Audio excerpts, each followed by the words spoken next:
Welcome to the Hollywood in Toto podcast, the right take on entertainment. The HiT cast offers a weekly look at Hollywood from a conservative point of view. Sick of media bias infecting Hollywood headlines? Tired of stars insulting your views? HiT has your back.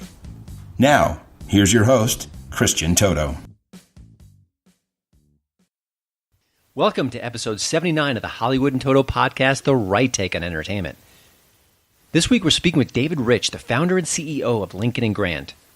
What's that? It's only the magazine I've been dying for.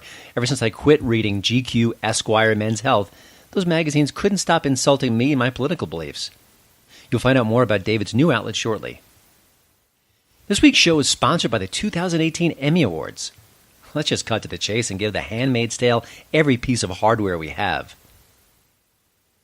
Before my chat with David, I wanted to talk a little bit about social justice warriors. They come up now and again on this podcast, and they've been on the march this week. They took a few scalps along the way.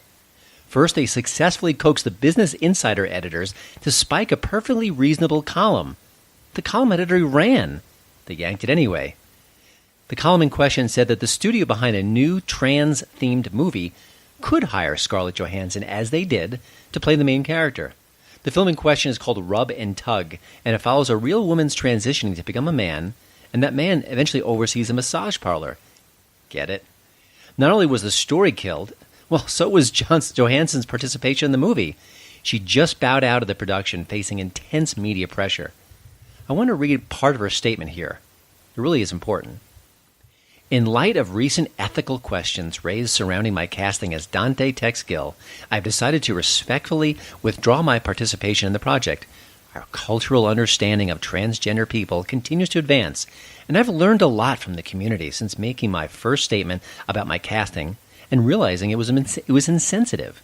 I have great admiration and love for the trans community, and am grateful that the conversation regarding inclusivity in Hollywood continues. Is it me, or does that sound like a hostage note? In a way, it sort of is.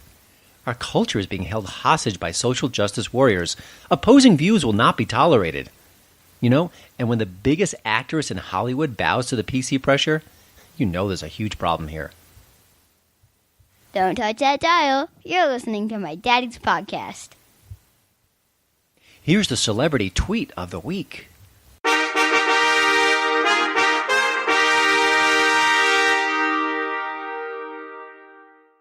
This week's winner is Joss Whedon. Welcome back, Joss. We've missed you. He's back in the winner's circle again for this slightly hyperbolic tweet tied to the nomination of Judge Brett Kavanaugh to the Supreme Court. Here we go. Even considering this nomination will cement the first American dictatorship. Hashtag Kavanaugh. Well, he's a great writer, isn't he? My HiT tip of the week is Kaleidoscope. This very unusual 2016 thriller stars Toby Jones. He plays a sad sack on a date with a rather lovely young woman. Now, the tension in the date isn't exactly about first date jitters, the kind we usually expect. There's something else going on here. The story's narrative jumps around and around in true House of Pain style until you're really not sure what's going on. You do know it's creepy, though. I'm not going to spoil anything else about the story because I'm not really sure I got it. It's still bold, beautifully acted, and refreshingly different. That really matters in 2018, even if this movie's already 2 years old. You know, when it comes to movies like this, tone matters, and so does production value. The way this particular apartment looks, and this is where the bulk of the action takes place, it's amazing. You can just sense the desperation, the loneliness, the dirt clinging to the table, and all the different pieces of furniture in the room. It really kind of gets to you, and that's kind of how the movie works overall. This one's going to get under your skin. You may not understand it. I know I didn't, but I think you'll be appreciative that you checked it out in the first place. Kaleidoscope is available right now on Netflix. You're listening to the Hollywood in Toto podcast, the right take on entertainment. Now let's get to this week's HitCast interview. A friend of mine recently emailed me about a new website/magazine that's essentially GQ for conservatives. I was instantly hooked. I've subscribed to GQ for years, and then the magazine's liberal bias basically chased me away. I got sick of it. I wanted to read about sports and how to be the best man I could be, and fashion and all sorts of cool things that appealed to me. But over and over again, the politics pushed me aside. And God, if you've read it lately, I know at least the online version, it's a debacle. It's absolutely aggressive, in your face, utterly progressive, as if men couldn't be conservative and may want to read a men's magazine. Well, enter Lincoln and Grant. The upcoming magazine and website celebrates success, masculinity, not toxic masculinity, and dare we say, winning without apology. That's a good thing, and this magazine is going to acknowledge that and celebrate it. David Rich is its founder and CEO. He's got the right idea. I'm really impressed by everything he's got going on. I've learned a little bit about the behind-the-scenes actions that are taking place here, and I'm impressed, and I'm looking forward to what he has to say and what Lincoln and Grant will bring to the public at large. You know, if you want to fight the culture wars for people on the right, these are the kind of steps you have to take. We need something exactly like Lincoln and Grant to do some of the battling for us. Here's my interview with CEO and founder David Rich. All right. Well, David, thank you for joining the HiTcast. Obviously, I want to talk more about Lincoln and Grant, but I also want to talk about the origin of the project. When did this first come to you? When did it go from a kernel of an idea to, hey, this is something I genuinely want to pursue because we need this right now in the culture? It's interesting because I started this approaching it as more of a media business in general. And I was looking at different media models and exploring different media models. And then it was in the middle of the last election, I'd say late 2015, early 2016, as we're watching the spread of fake news and the spread of all these other conversations and realizing we're not getting a lot of the conversations we really need to push people in society to take on their own responsibility and take on the responsibility of moving the country forward, and not just thinking that it's the president's responsibility to move us forward or not.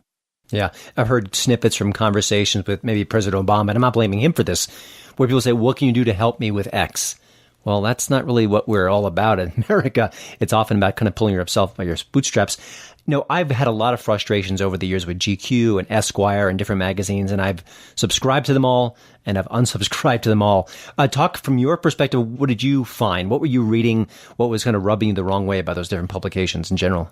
Well, there were some general things, but I think there were a couple moments for me where it really struck home. I believe it was the 2015 fall fashion issue of GQ when I flipped to the must-buys for the season, and they said the number one thing every guy should have this year is a faded green Henley t-shirt. And even worse, that faded green Henley t-shirt costs $350. And then a couple pages later, I'm flipping through, and there was a one-page article on what to wear to the gym. Mm-hmm. Now, I'm not talking about what to wear at the gym. I'm not talking about how you work out. I'm talking about what to wear from your car to the locker room. And on top of that, it was layers of hoodies and T-shirts and jeans and backpacks and jackets, all added up to about $2,700. Well, you'd sweat a lot, so there's a bit of a perk there. But you need that. And what really bothered me is I started thinking, you have this culture now of people aren't wearing suits to the office anymore. They're doing sort of the Mark Zuckerberg hoodie. Even GQ has started promoting that as a fashion staple. And they're wearing the Zuckerberg hoodie to work, and GQ stopped promoting the idea of wearing a suit to work. For me, that's something that's always been very important. More than anything, because I look at it as a uniform. I grew up as an athlete, and I grew up always playing sports. And I know that feeling of when you put your uniform on in the morning or before a game, your mentality changes. You're now in the mode of paying attention to that game, and that's all that's on your mind. And I think putting on the suit does the same thing for me in the morning. Whether it's suit and tie that day or not, you're still putting on clothes that tell you I'm going to work. And you're not thinking about the date you might be planning later in the evening or over the weekend. You're not thinking about that weekend hike or picnic or football game. It's about why you're there. And it puts you in that mindset of I'm here to work and I'm going to get something accomplished today. Yeah, I think a wise person once said, dress for success. I remember I work from home now, but back in the day I was working at the Washington Times. And just the simple act of, I didn't do the suit, but I did the shirt and the tie. Putting on that shirt and a tie, it did mean something. It was like you're transforming. And I was much younger then. I remember thinking, I feel like a grown-up now. Like it was almost that transition for me that I couldn't think of myself as this young kid anymore, this millennial type, even though that was probably not even in vogue at the time. But it did have a transforming quality to it. I definitely see your point. I want to talk about both masculinity and toxic masculinity, because the latter is certainly in vogue right now, at least the term is being used quite a bit, and I think in a fairly unhealthy way. But where do the two divide? Do you want to maybe just define them both real briefly? How would you kind of go from there? I think finding that common definition of what masculinity is really essential to the conversation. We've seen the videos where people are getting in debates about what is masculinity and how important is it. And the answer always seems to end up being masculinity is John Wayne riding a horse. To me, that's not masculinity. Masculinity is the things that are innate to men. They're the things that are inherent to us, like competition and trying to be the best, the willingness to take risks, and the risks in order to reap those rewards. And what I think we end up seeing in a more masculine-driven culture is really a race to the top, where people look and say, I want to be the best at things, and I'm going to work hard, and I'm going to seek to achieve that. And really what we're seeing is, instead, when we talk about toxic masculinity, or when people refer to toxic masculinity, they're essentially instead saying this idea of a race to the top isn't fair. So instead, we need to make everyone comfortable, and everybody in society should sacrifice some level of success in order to make every single person feel comfortable and safe.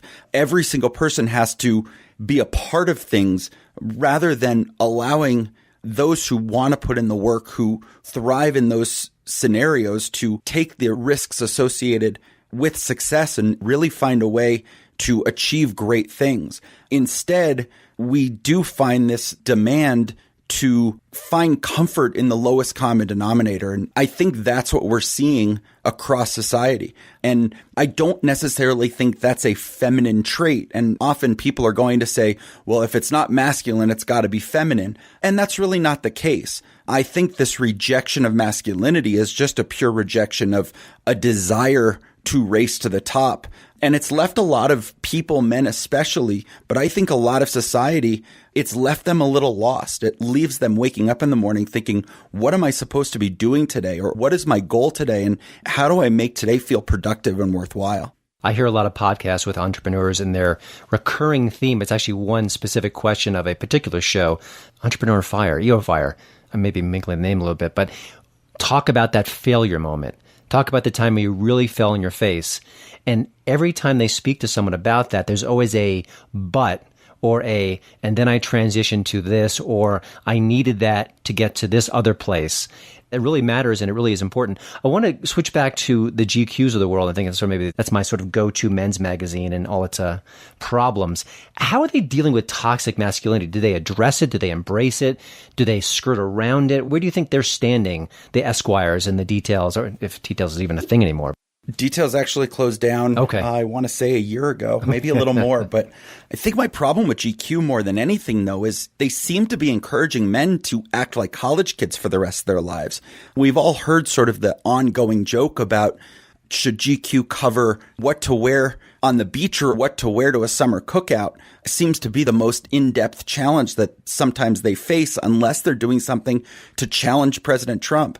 Instead, we don't see them encouraging the great success and the personal growth in men. Instead, we're seeing this ongoing push to make men remain acting like college kids the rest of their life. And I think what's ending up happening from that is men are lost. They're drinking all the time. They're still acting like they're in college. And it kind of fits in, as we talked about that Zuckerberg hoodie earlier, that kind of fits in with the whole model. If I wear a hoodie to class, why wouldn't I wear a hoodie to work? We're no longer evolving in terms of maturity. We're no longer growing up. And I think some of these men's magazines are really at the core of that. They're really focusing on, how do we just make men college kids for the rest of their lives? What's interesting, though, is as we go back to that conversation about sacrificing success in the interest of comfort, there is a natural connection between the two. And it's hard for me, not being in those offices and not being in the senior meetings, to know if that's intentional or not. But there is clearly a correlation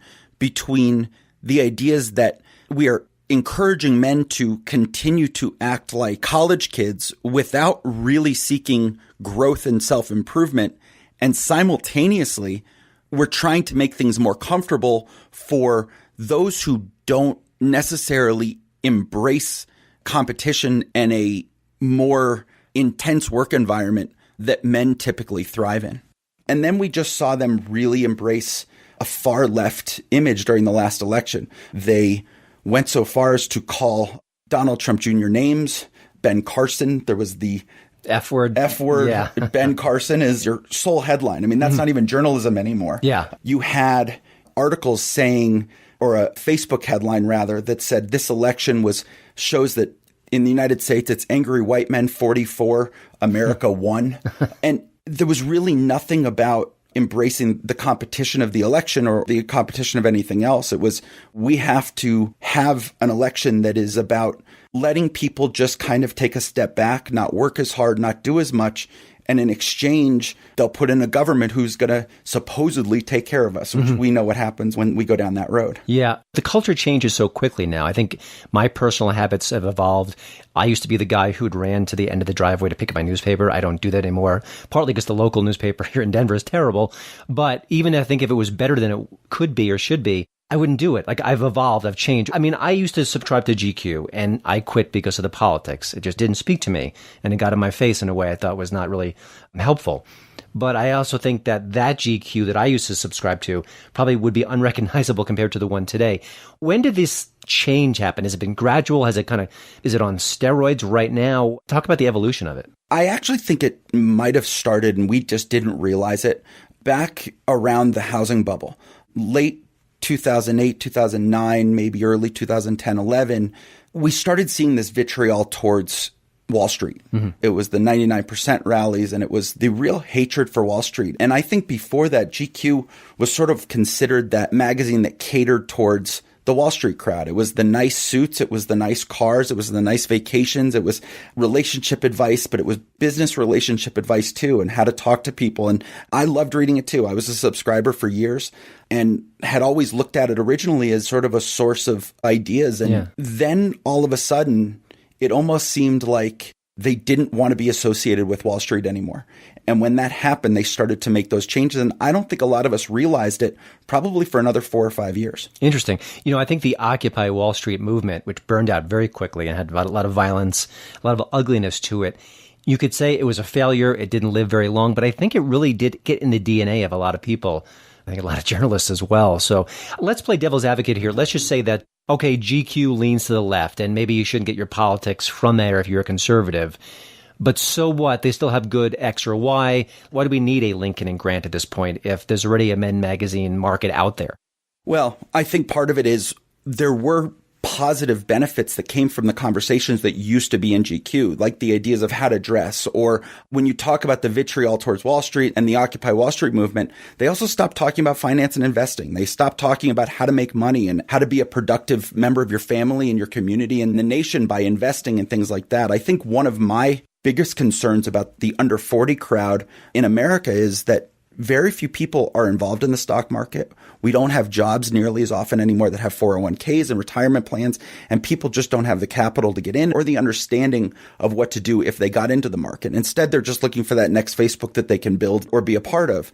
And I think that's led to a lot of the anger towards Wall Street. But there is a whole other side to this country and some foundational values and foundational principles that really made us what we are. It's the things that led to the Industrial Revolution. It's the things that led to the elimination of slavery. It's the things that led to so many great things in this country. And GQ is teaching people more of a side of why those things are bad. And I believed we needed to start Lincoln and Grant because we needed to start refreshing those conversations about how to get back into the markets. We needed to refresh the conversations about what is the foundation of the country and what are the principles that we need to believe in as Americans. I have a two-prong question. You could take either prong if you'd like, or you could take both. One is, are there any films, they could be classic films, that you really point to as maybe masculinity on parade? And you mentioned sort of the John Wayne notion, which is sort of cliched.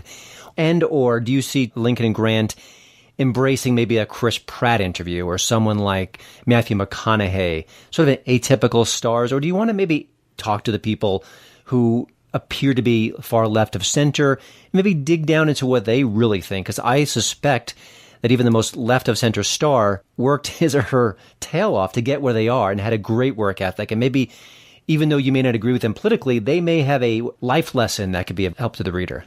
In terms of the conversation about an old movie, I think we see a lot of juxtaposition in some of the older movies. And when I say older, I'm even going to 80s and early 90s. You saw two versions of masculinity. And it's interesting to bring this up because of the last conversation. But look at a movie like Wall Street. You really saw two types of masculine men in that movie, right? You saw the Michael Douglas character, who's this sort of picture of today's negative masculinity, right? What they call toxic masculinity. Greed is good. Doesn't matter who you screw over, who you hurt, who you upset, as long as you're taking care of yourself. Now, I think looking at certain economic principles and understanding the country and the ideas of self-interest, there is an understanding and justification for that attitude. But then you look at Charlie Sheen's character.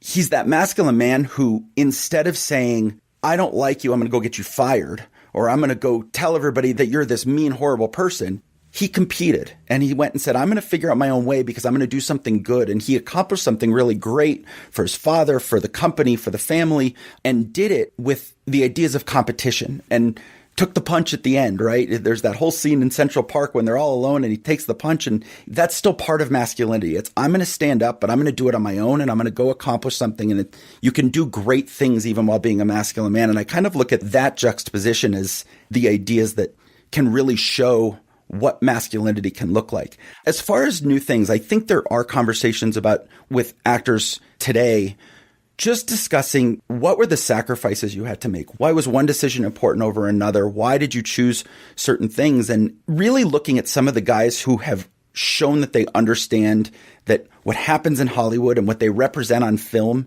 isn't necessarily reality. What happens on film is very different than what's happening in the Midwest and Middle America and the flyover states, so to speak. And I'd love to dig deeper with them into why does Hollywood have such a hard time connecting with the actual reality of so many people in this country. Mm-hmm. Yeah, and I think you frame that the way you did with respect and kind of get a connection with your subject, I think you'd be perfectly fine.